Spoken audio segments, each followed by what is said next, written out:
जितने गांव के जो स्टेडियम बन रहे थे ना जी, या तो जैसे फौज में भर्ती का शौक था हमारे कई आधे हरियाणा को, तो सुबह इतनी भीड़ लग जाती थी प्रैक्टिस की, या खेलों के अंदर एक अच्छा रेवेन्यू मिलता था अपनी गवर्नमेंट में।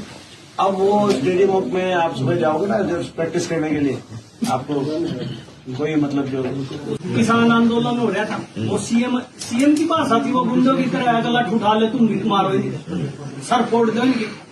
अगर वहाँ अच्छी सिचुएशन होती किसी की भी नौकरी के मामले में, किसी मामले में, तो कोई आने की जरूरत नहीं है किसी भी लहजे में। हर तरह से वहाँ एक तो गागराज था जब जिस टाइम के नंबर 1 हरियाणा था। अब आप देख लो, आप तो एमपी साहब हैं कि किस लेवल पर हरियाणा है बेरोजगारी में।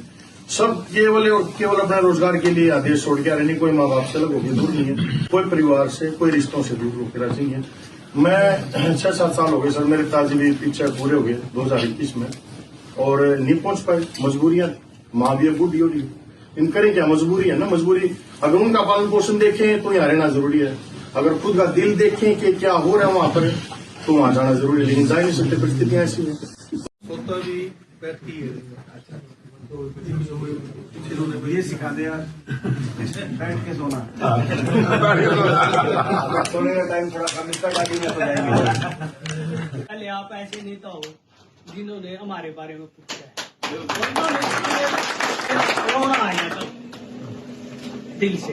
आपने सारे पहले नेता ऐसे हैं जो हमारे युवा नेता हैं, जिन्होंने हमारे शुद्ध बुद्ध के बारे में पूछा गया है। साथ में बल्कि मेरी वाइफ भी आई हुई है, अंदर बैठी है, वो खिलाड़ी भी रही है। वहाँ कोई किसी की कोई कदर नहीं है, खिलाड़ी भी आपको पता ही है। खट्टर सरकार तो कति खटारा सरकार है। अपने जितने गांव के जो स्टेडियम बन रहे थे ना जी, या तो जैसे फौज में भर्ती का शौक था हमारे कई आधे हरियाणा को, तो सुबह इतनी भीड़ लग जाती थी प्रैक्टिस की, या खेलों के अंदर एक अच्छा रेवेन्यू मिलता था अपनी गवर्नमेंट में। अब वो स्टेडियम में आप सुबह जाओगे ना जब प्रैक्टिस करने के लिए, आपको कोई मतलब जो किसान आंदोलन हो रहा था, वो सीएम की भाषा थी, वो गुंडों की तरह गला उठा ले, तुम भी मारो, सर फोड़ दो इनकी। अगर वहाँ अच्छी सिचुएशन होती किसी की भी नौकरी के मामले में, किसी मामले में, तो कोई आने की जरूरत नहीं है किसी भी लहजे में।